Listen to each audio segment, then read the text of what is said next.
हरिभक्ती परायण आमचे संगीत अलंकार राधाकृष्ण गरड गुरुजी यांचे आवडते शिष्य मारुती महाराज, आमचे माऊली महाराज, अशोक महाराज आदी करून ही मंडळी आणि बाहेर गावून आवर्जून आलेली आमची ही सर्व नामांकित गुणीजन मंडळी, त्यामध्ये हरिभक्ती परायण रुस्तम महाराज, आमचे अनंत महाराज, त्याचबरोबर गोविंद महाराज, अनुज महाराज शिंदे आणि आमच्या वांगी संस्थानचे रामेश्वर महाराजजी गरड, बाकी सर्व आदरणीय सर्व हरिभक्ती परायण मंडळी, आपण सर्व आदरणीय श्रोते आणि माता भगिनी, आपल्या सर्वांच्या उपस्थितीमध्ये हा सेवा करण्याचा सुयोग प्राप्त होतो आहे। या ठिकाणी भक्त शिरोमणी हनुमानजी आणि त्या देवतेचं सांभाळलेलं पावित्र्य हे स्तुत्य आहे। बऱ्याच ठिकाणी देवदेवतेची मंदिर उभारल्या जातात आणि प्राणप्रतिष्ठा केल्या जातात, पण त्या देवतेच्या पावित्र्याच्या संबंधाने तेवढा विचार केला जात नाही। सज्जनांनो, एक शास्त्र असं आहे, प्राणप्रतिष्ठित देवतेची नित्य नेमाने पूजा अर्चा होणं, आरती होणं महत्वाचं आहे आणि त्याबरोबरच प्राणप्रतिष्ठित देवतेला नैवेद्य समर्पण करणं हेही तेवढंच महत्वाचं आहे। त्या प्राणप्रतिष्ठित देवतेला जर एखाद्या वेळेला पुत्र्याचा स्पर्श झाला तर पुनर्प्राणप्रतिष्ठा करावी लागते, असं विधान आहे शास्त्राचं। काही वेळेला बऱ्याच ठिकाणी गेल्यानंतर दर्शन करत असताना लक्षात येतं आमच्या, पण काही ठिकाणी बोलूनही उपयोग होत नाही, काही ठिकाणी बोलून जरा त्याच्यामध्ये सुधारणा केल्या जाते।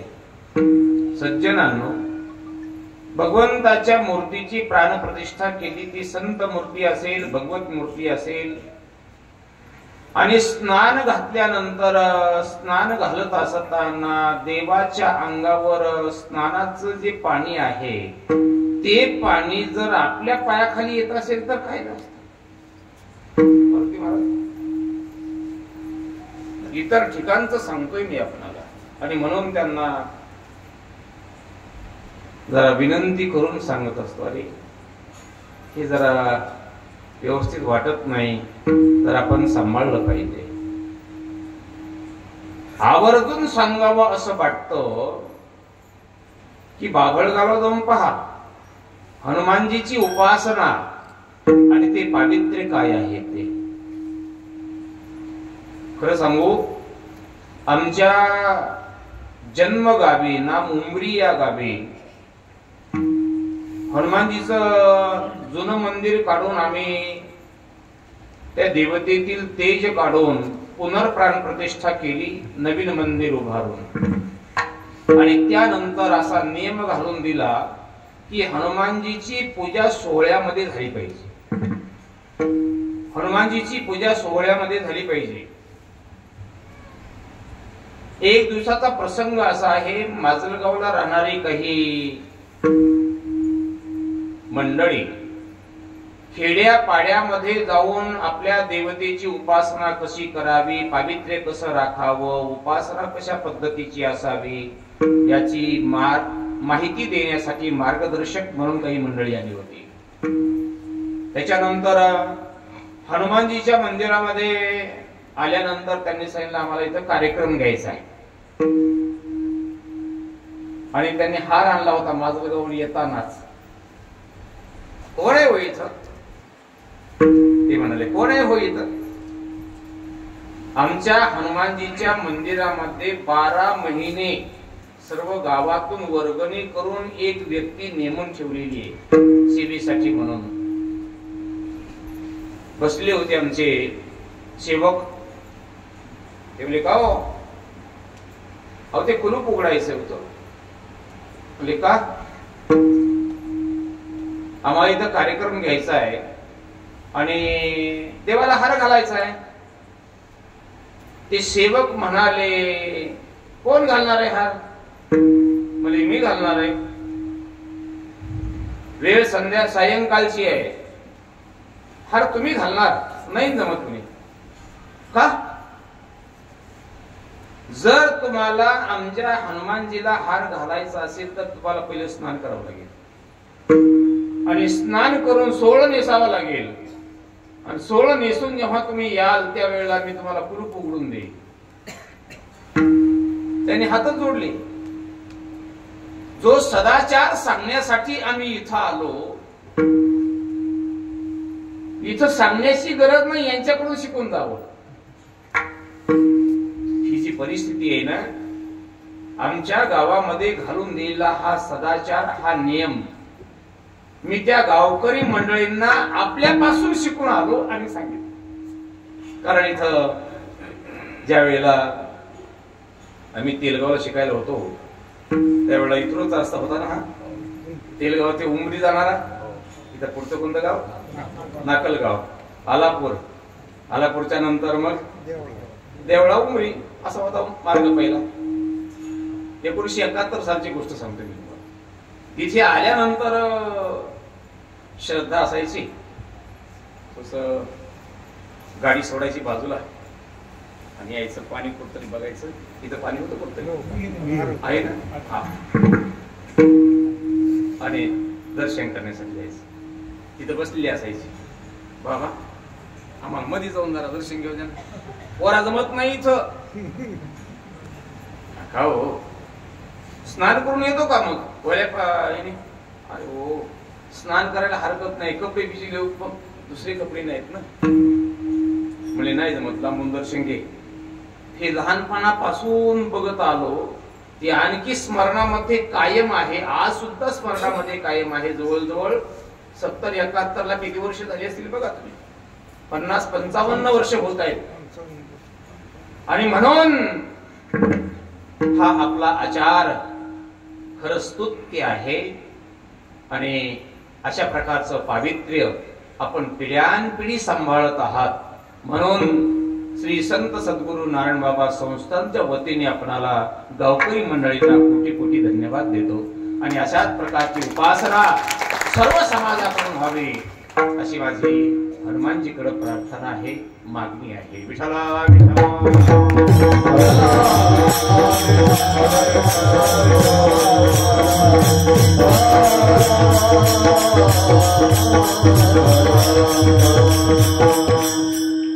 आणि त्या भक्त शिरोमणी हनुमानजींच्या बद्दल माझ्या मनामध्ये पूर्वीपासूनच आदर असल्यामुळे काही वेळेला वेळ मिळाली तर अभिषेकासाठी इथं आलो. आपल्या सर्व गावकरी मंडळींनी पाहिल्यानंतर खूप त्यांना समाधान वाटायचं. अगदी जावाई बापूच्या पुढची आमची व्यवस्था. बाबा हा इथं पाणी आहे, ठीक आहे. इथं सोळं ठेवलेलं आहे. नाही काका, सोळं आणलेलं आहे मी. बरं ठीक आहे. जा. ब्राह्मण भाऊ आहेत, बोललो त्यांना. ही सगळी काळजी ही गावकरी मंडळी घेतात. आणि म्हणून या ठिकाणी येत असताना खूप मोठं आगळं वेगळं समाधान प्राप्त होतं. म्हणून भक्त शिरोमणी हनुमानजीच्या कृपाशीर्वादाने, आपल्या सर्वांच्या सहकार्याने आणि आपल्या सर्वांच्या उपस्थितीमध्ये हा सेवा करण्याचा सुयोग प्राप्त होतो आहे. तरी प्रथमतः भक्त शिरोमणी हनुमानजींना आणि आपण सर्वांना प्रथमतः वंदन करतो आणि यथामती यथावकाश अभंगाचं चिंतन करण्याचा प्रयत्न करूया. विठ्ठला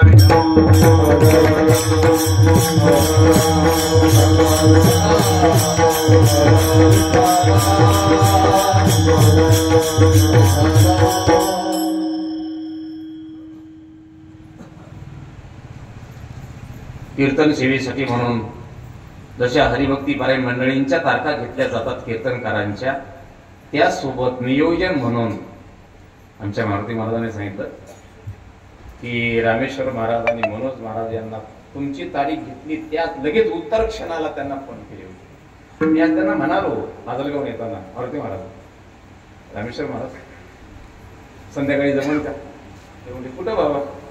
बावळगावला. आपले फार दिवस झाले सांगितले मला तर. मला सांगितलं. मग चलत चलत उत्तरेश्वरला रे उत्तर संध्याकाळी आहे का रे कामा? बाबळगाव जायचं. ते मला ठीक आहे.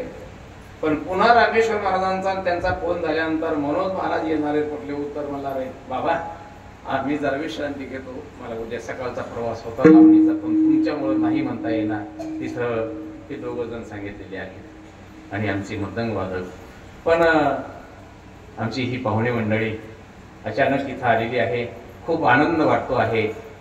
खरं म्हणजे आंधळा मनुष्य एका डोळ्याची अपेक्षा करतो, इथं अनेक डोळे पाहण्यासाठी. असो, आपल्या नियोजित वेळेमध्ये सेवा करण्याचा प्रयत्न करूया. श्री संत निळोबाराई अभंगामध्ये संतांची अंतर्बाह्य लक्षण सांगत आहेत. या अभंगाची बैठक फार सुंदर आहे. काही अभंगामध्ये संतांची अंतर आणि बाह्य लक्षण सांगितल्या गेली. काही अभंगामध्ये फक्त अंतर लक्षण सांगितल्या गेली. पण या अभंगामध्ये संतांची अंतर आणि बाह्य लक्षण सांगण्याची पद्धती वेगळी आहे. कशी वेगळी आहे? एक उदाहरणादाखल आपल्या समोर अभंग ठेवू इच्छितो. झुंजारती विष्णुदास जगी पाप पुण्य अंगी नातळे त्या गोविंदासने गोविंद शेनी गोविंद त्या मनी बैसलासी. अंतर्लक्षण. ऊर्ध्व पुंड्रभाळ कंठी शोभे माळ. बाह्य लक्षण. म्हणजे एका अभंगामध्ये अंतर्लक्षण आणि बाह्य लक्षण वेगवेगळ्या चरणांमध्ये. काही अभंग असे आहेत की त्यामध्ये सर्व अंतर्लक्षण सांगितल्या गेली आहेत. अम्मा सोयरी हरिजन जनी भाग्य निकिंचन ज्यांच्या धैर्या नाही भंग भाव एकविध रंग भूक तहान चित्ती सदा देव आठविती तुका म्हणे धन ज्यांची निज नारायण. या संपूर्ण अभंगामध्ये फक्त अंतर्लक्षण सांगितले गेले. पण हा जो चिंतन सेवेसाठी निवडलेला अभंग आहे ना, या अभंगाच्या प्रत्येक चरणामध्ये अगोदर बाह्य लक्षण आणि नंतर अंतर्लक्षण, अगोदर बाह्य लक्षण आणि नंतर अंतर्लक्षण असं 3 चरणामध्ये, 3 चरणाच्या पूर्वार्धामध्ये बाह्य लक्षण आणि 3 चरणाच्या उत्तरार्धामध्ये अंतर्लक्षण. आणि त्या लक्षणाने युक्त असणारे संत आणि देव यांची एकता शेवटच्या चरणामध्ये. विठ्ठला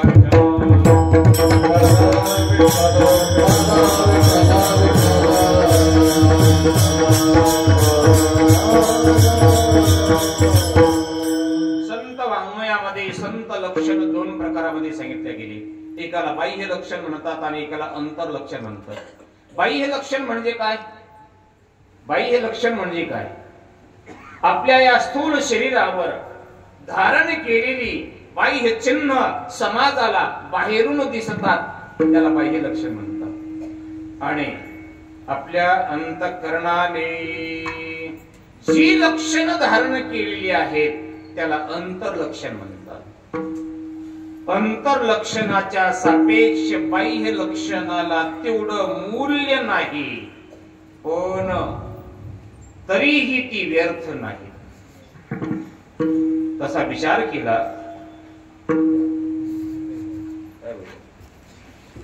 मनाने चढायचं माईक बदललं.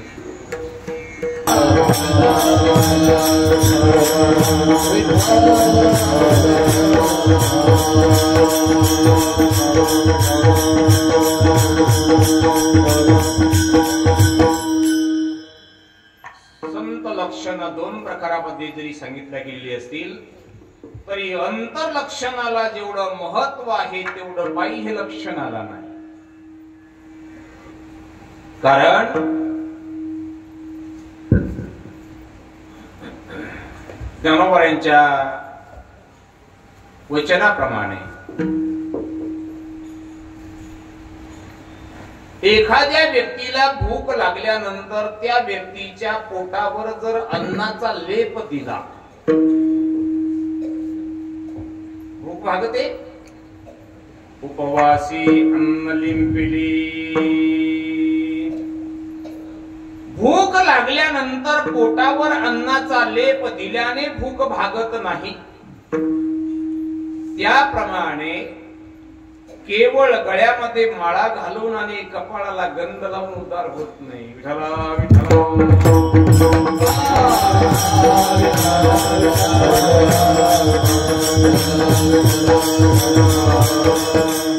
त्याचं कारण हे आहे, उद्धार मनाचा होतो, शरीराचा नाही. मन एव मनुष्याणां कारणं बन्धमोक्षयोः बन्धाय विषयासक्तं मुक्ते निर्विषयं मनः. मन करारे प्रसन्न सर्व स्थितीचे कारण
उद्धार मनाचा होतोय. मन करारे प्रसन्न सर्व सिद्धीचे कारण मोक्ष अथवा बंधन सुख समाधान इच्छा. ते ज्ञानोबरा बोलतात, जबवरी अर्जुना तो बोध भेटेना मना तवची या साधना बजावी लागे.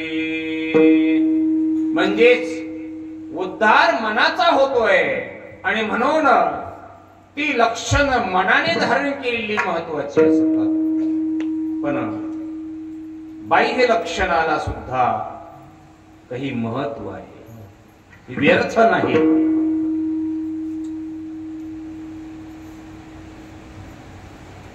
एक छोटासा प्रसंग आहे.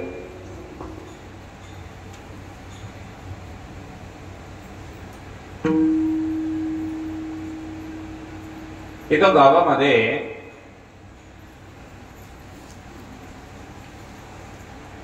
एक व्यक्ती अशी होती. आज दुपारी माझ्या बरोबर सेवा होती आणि एक आमचे भक्त खूप आग्रह करू लागले, चला घरी चला घरी म्हणून. म्हणलं चला. मंडपच्या बाहेर निघालो. रामेश्वर महाराज मी माझ्या पायात गाडीतच ठेवली होती. ते बाहेर निघाल्यानंतर इकडं तिकडं इकडं तिकडं बघायचं, पाहिजेच नाही. म्हणजे बाबा 2 दिवस झाले, एक गेलंय, आज बी दुसरं गेलं. म्हणजे काय माणसं असते. म्हटलं तुम्हाला माहित आहे का, काही काही माणसं कीर्तनाला येत नाहीत.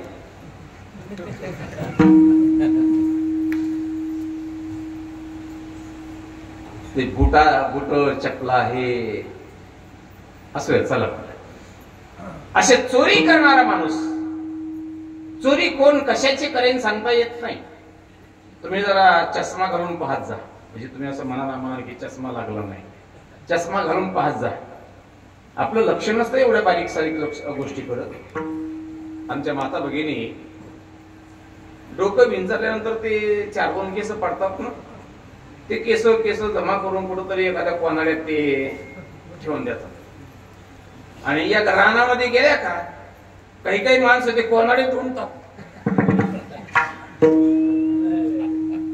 नेमका मी उमरीला होतो आणि वासराला पाणी पाजण्यासाठी दुपारच्या वेळेला तो आमचं गेट उघडलं तर एक माणूस दुपारच्या वेळेला रस्त्यावर माणूस नाही, हा माणूस इकडं तिकडं बघायला म्हणजे काय रे काय काय काय नाही काय नाही काय तुझ्या ह्याच्यात बघू दाखव तुम्हाला काय नाही हा मुबार आहे भरायला सुरू झालं. आमचे पोर होते गॅरेजवर, हे इकडे अरे पण बघा यांच्या पिशवीमध्ये काय म्हणजे काय केलं काहीतरी आणि कुठला आहे हे काही माहित नाही. बघा त्याच्या पिशवी घेतली आणि बघितलं तर एवढे केस होते. कुठून आणले रे, केवढ्याला घेतले, लागत मामा करायला. पोरांनी त्याला चांगलं हे केलं, जरा दरडावलं. सांग बरं खरं कुठले, ते म्हणलं चोरून आणलं. म्हणजे केस चोरणारे सुद्धा एवढी पातळी खाली गेली चोरीची. बस समोर आमच्या बालासाहेबांनी लावलेलं आहे, त्याच्यात जाईन सगळं. पण मी कोणावर आक्षेप घेत नाही. असं चोरी करणारा माणूस, आंब्याची उन्हाळ्याचे दिवस आणि एका गावामध्ये एक आंब्याचं असं झाड होतं, प्रसिद्ध झाड होतं की त्या आंब्याची आंबे एवढी गोड होती, फळं एवढी गोड होती की जवळपासच्या खेड्यातील माणसं त्या सज्जन माणसाकडे येऊन किलो 2 किलोची ऍडव्हान्स बुकिंग करत होते. ते सज्जन होते ग्रस्त, त्यांनी नोंद ठेवलेली होती. तुमच्यासारखे जर आले आणि म्हणाले आम्हाला 10 किलो पाहिजे तर नाही, प्रत्येकाला 2च किलो मिळतील अशी त्यांनी ती नोंद ठेवलेली 2 किलोसाठी. करता करता त्यांच्या लक्षात आलं यावर्षी आंबा जरा बऱ्यापैकी लागला आहे, 5 क्विंटल माल निघेल. मग 5 क्विंटलची त्यांनी ती बुकिंग करून घेतली आणि त्याच्यानंतर मग येणाऱ्यांना सांगितलं आता आमच्याकडे माल शिल्लक. त्याच्यामध्ये आला तो बहादूर, घ्या ना एवढे 2 किलो तरी. म्हटले नाही आता आंबे शिल्लक नाही झाले, आता तुम्ही पुढच्या वर्षी जरा लवकर या. मनात म्हणाला मला ओळखीलच नाही तुम्ही. आंब्याला राखण ठेवलेला माणूस रोज गावाकडे येत होता दिवस मावळल्यानंतर आणि या नित्याशी भेट घ्यायची. लागला का पाडाला आंबा नाही, 4-2 दिवस गेले की लागला का पाडाला नाही. आणि पाडा तो एक सज्जनच होता. आंबा पाडाला एक दिवस लागणारच आहे ना. लागला का पाडाला आंबा. त्याला काय माहित राखणदाराला, त्याला वाटलं यांनी बुकिंग केली असेल आणि म्हणून वाट पाहत असेल. लागला की बरोबर. रात्री 12च्या नंतर तो पिशवी घेऊन त्या शेतात गेला, कारण समय ठरलेला आहे ना. रात्रीचे 4 प्रहर आणि दिवसाचे 4 प्रहर. पहली प्रहर में सब जन जागे, दुसरे प्रहर में भोगी, तिसरे प्रहर में तस्कर जागे, चौथे प्रहर में योगी. 3ऱ्या प्रहरामध्ये गेला. चांगले आंबे पिशवी भरून तोडले त्याने आणि ती पिशवी घेऊन उतरत असताना आंब्याचं ओझ झाल्यामुळं आणि रात्रीची वेळ असल्यामुळं त्याचा तोल गेला, तो पडला, मानावर पडला, तोच मेला. त्याला नेण्यासाठी कोण येईल सांगा मला. यमदूत आले,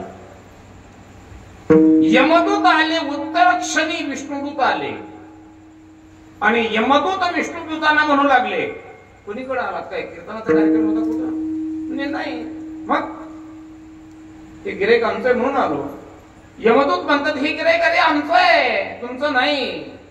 हे गिऱ्हाईक आमचं आहे. यमदूत म्हणतात नाही तुम्ही चुकून आलात, हे गिऱ्हाईक आमचं आहे. विष्णुदूत म्हणतात हे गिऱ्हाईक आजपर्यंत तुमचंच होतं, पण याने ऐन वेळेला पक्ष बदललाय ना. काय म्हणता होय तर नाही हे गिऱ्हाईक आमचं आहे. आता दोघांमध्ये ज्या वेळेला वाद निर्माण झाला त्यावेळेला विष्णुदूत आणि यमदूत त्या व्यक्तीला घेऊन अर्थात त्या जीवात्म्याला घेऊन चित्रगुप्ताकडे गेले आणि चित्रगुप्ताकडे गेल्यानंतर सांगितलं यमदूताने हे केलं एक अंश आहे पण विष्णुदूत याच्यावर हक्क करतात हक्क सांगतात बघा यांचं जरा दप्तर बघा दप्तर चित्रगुप्ताने बघितलं याने पूर्ण आयुष्यामध्ये पाप पाप पाप पाप केलेला आहे बघा बघा यमदूत म्हणाले बघा बघा ऐका नाही आमचं गिराईक विष्णुदूत तोपर्यंत शांत होते शेवटी विष्णुदूत म्हणाले जरा थांबा शेवटची पेटी फुटू द्या शेवटच्या वेळेला आंबे चोरण्यासाठी गेला आणि पिशवी घेऊन उतरत असताना तोल गेला आणि खाली पडला पण पडल्याबरोबर जिथं मेला ना तो पडला त्या आंब्याच्या खाली तुळशीच्या झाड 4 झाड होती आणि त्या झाडावर पडला तुळशीच्या झाडाचा स्पर्श झाला त्याच्यामुळं तो जन्मामध्ये केलेल्या सर्व पापातून मुक्त झाला विचार करा मरत असताना जर तुळशीच्या झाडाचा स्पर्श झाला आपल्याकडे सुद्धा तुळशीचं पान देतात पण मेल्यानंतर काही वेळेने देतात पण इथं मरत असताना तुळशीच्या झाडाचा स्पर्श झाला तर तो पाप मुक्त झाला विचार करा मरत असताना आयुष्यभर पाप कर्म करून सुद्धा जर तुळशीच्या झाडाचा स्पर्श झाल्यानंतर तो पाप मुक्त होत असेल तर मोठ्या श्रद्धेने जे तुळशीची माळ आयुष्यभर गळ्यामध्ये घालतात त्यांचं काय एकनाथ महाराज बोलतात ऐका तुळशी कष्टाची माळ गळा घालावी निर्मळ होता एकची स्नान कोटी तीर्थाचे मार्जन म्हणून या बाह्य लक्षणाला सुद्धा तुळशील माळेला गोपीचंदनाच्या गंधाला अनन्य साधारण ऊर्ध्वपुंड्र भार कंठी शोभे माळ ऊर्ध्वपुंड्र भार कंठी शोभे माळ कापिले कैकार दया रे दया रे कापिले कैकार दया रे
गळ्यामध्ये तुळशीची माळा आहे या चिन्हांना पाहून कापीजे कळीकाळ तया भेणे आता विचार करा जर बाह्य लक्षणाला एवढं महत्व असेल तर अंतर लक्षणाला किती आणि म्हणून संतांची बाह्य लक्षणही महत्वाची आहेत आणि अंतर लक्षणही महत्वाची आहेत याच अपेक्षेने श्री संत निळोपाराय संतांची अंतर आणि बाह्य लक्षण सांगत असताना अभंगाच्या 3ही चरणामध्ये वेगवेगळ्या स्वरूपाची लक्षण आहेत त्यापैकी एक लक्षण अभंगाच्या पहिल्या चरणामध्ये निळोपारायला सांगितलेलं आहे.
श्री संत नळोबाराय अभंगाच्या प्रथम चरणाच्या पूर्वार्धामध्ये बाह्य लक्षण आणि अभंगाच्या प्रथम चरणाच्या उत्तरार्धामध्ये अंतर्लक्षण, म्हणजे एकाच चरणामध्ये बाह्य आणि अंतर्लक्षण सांगत आहे. देता काही चिन्ह घेती, देता काही चिन्ह घेती, हे बाह्य लक्षण आहे. काही काही व्यक्ती कोणीही आणि काहीही दिलं तरी घेत नाही ते संत. कोणीही आणि काहीही दिलं तरी घेत नाहीत ते संत. याच्यामध्ये 3 वर्ग दिसून येतात, करता येतील आपल्याला. काही काही माणसं समाजाने दिल्यानंतर गुपचिप घेतात, जे दिलं ते घेतात. आणि काही काही व्यक्ती समाजाने दिल्यानंतर कमी पडलं तर मागू.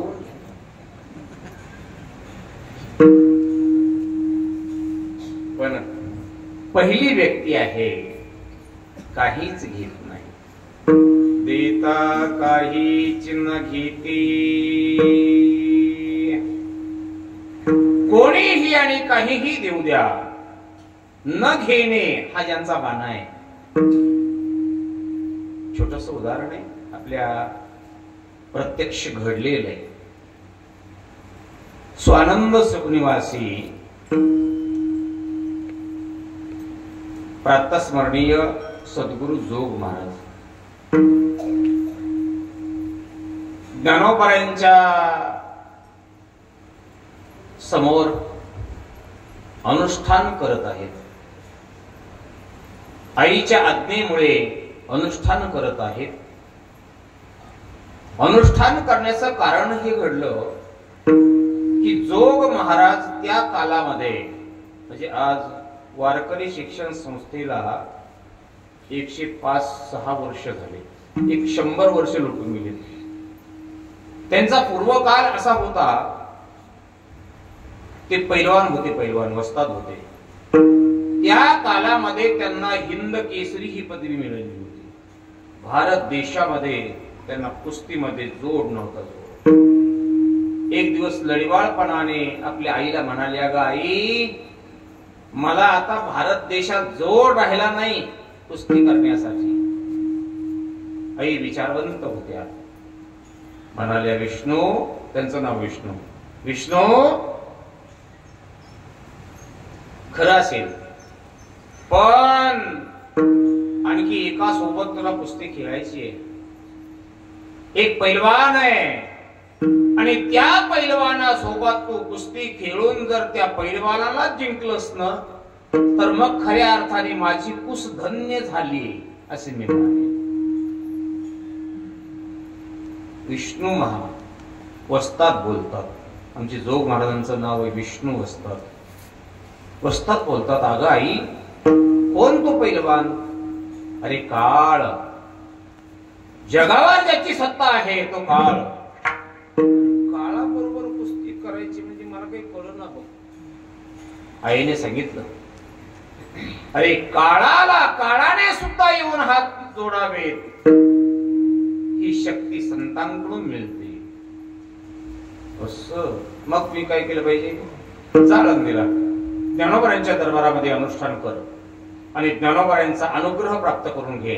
अनुष्ठान कर म्हणजे काय करायचं? अन्न पाण्याचा त्याग करायचा आणि माऊली माऊली माऊली माऊली माऊली म्हणत, वाटलं तर अजान वृक्षाची वाळून खाली गळालेली पानं भूकच आवरणा गेली तर खायची. पण सुरुवातीला दूध घे, त्याचा त्याग कर, पाणी घे, त्याचा त्याग कर, आणि नंतर पानं घे आणि शेवटी त्याचाही त्याग कर आणि माऊलींचा सारखा ध्यास कर. करता करता हे सर्व अनुष्ठान पूर्ण झालं आणि ते सफल झालं. ज्ञानोबांनी साक्षात दर्शन दिलं, अनुग्रह झाला ज्ञानोबांचा आणि आज्ञा केली. वारकरी संप्रदायाचा प्रचार आणि प्रसार करणारी संस्था. मग जोग महाराजांनी संस्था सुरू केली. ते आपण आळंदीला माऊलींचं दर्शन घेतल्यानंतर उत्तरेकडे येणारा रोड आणि त्या प्रदक्षिणा रोडला पहिल्या त्या कोपऱ्यावर असणारी धर्मशाळा, ती घासवाली धर्मशाळा, घासवाल्या धर्मशाळेमध्ये संस्था सुरू केली. जोग महाराजांचे पहिले 4 विद्यार्थी, यामध्ये प्रातस्मरणीय गुरुनाम गुरु बंकट स्वामी महाराज, प्रातस्मरणीय गुरुनाम गुरु लक्ष्मण महाराज इगतपुरीकर, प्रातस्मरणीय गुरुनाम गुरु मारुती महाराज गुरु आळंदीकर आणि प्रातस्मरणीय गुरुनाम गुरु जे मामासाहेब दांडेकर. हे 4 पहिले त्यांचे विद्यार्थी. पाठ घेण्याला सुरुवात केली. आता ज्ञानोबांचा अनुग्रह झाल्यानंतर सर्व ग्रंथ वाचल्याबरोबर त्यांच्या मुखातून जे बाहेर पडू लागला तो सिद्धांत बाहेर पडू लागला. तयाचे विसाट शब्द सुखे म्हणवे ते वेद, सदेह सच्चिदानंद भावातो येण्याप्रमाणे. आणि पाठाला सुरुवात झाली, पण व्यवस्था मात्र काहीच नव्हती. धर्मशाळेमध्ये राहायचं आणि गावामध्ये 4 घर मधुकरीचे मागायचे आणि पाठाला बसायचं. करता करता बरीचशी काही धनिक मंडळी बघू लागली, वा मुलं चांगले आहेत, ज्ञानेश्वरी पाठ चालू आहे म्हण, गाथ्याचं चिंतन चालू आहे, हे सर्व पाठ चालू आहे, पण यांची व्यवस्था नाही. काही धनिकांनी आपण होऊन येऊन काही त्यांना सहकार्य द्यावं, काही दान द्यावं, काही दान द्यावं. जोग महाराजांनी सांगितलं, आम्हाला काय गरज आहे, दानाची काही आवश्यकता नाही, नकोय, काही नकोय, फक्त माझ्या या विद्यार्थ्यांना मधुकरी देत जा, बस झालं. ज्ञानोबांची आज्ञा आहे मला, सेवा म्हणून मी हे करतो. करता करता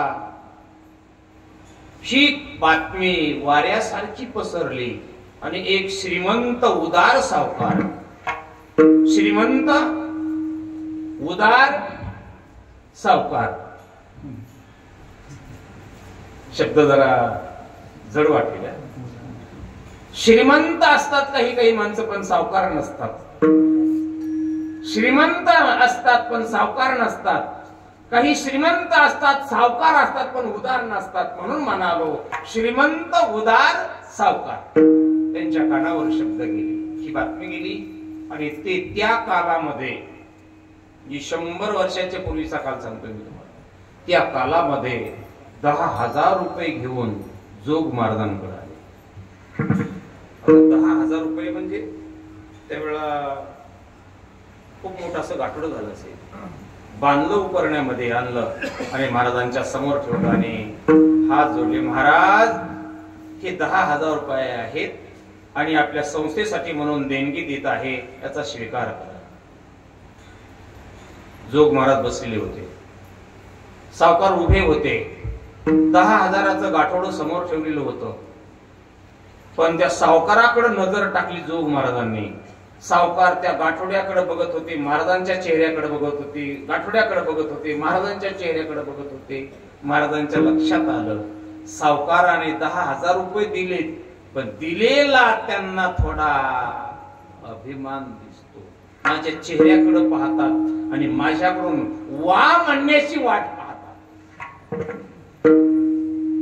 पण धनावरची त्यांची अभिलाषा उठलेली दिसत नाही.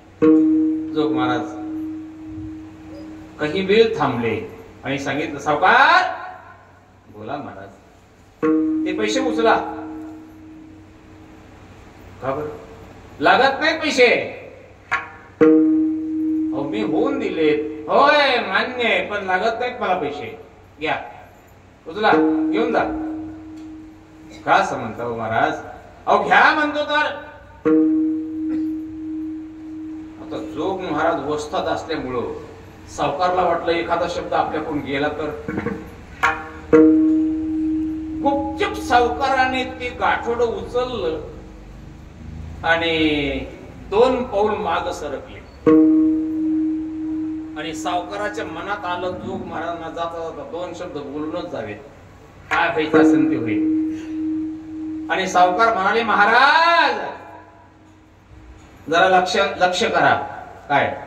या कालामध्ये 10,000 रुपये देणारा माणूस माझ्याशिवाय दुसरा तुम्हाला मिळणार नाही. लक्षात ठेवा.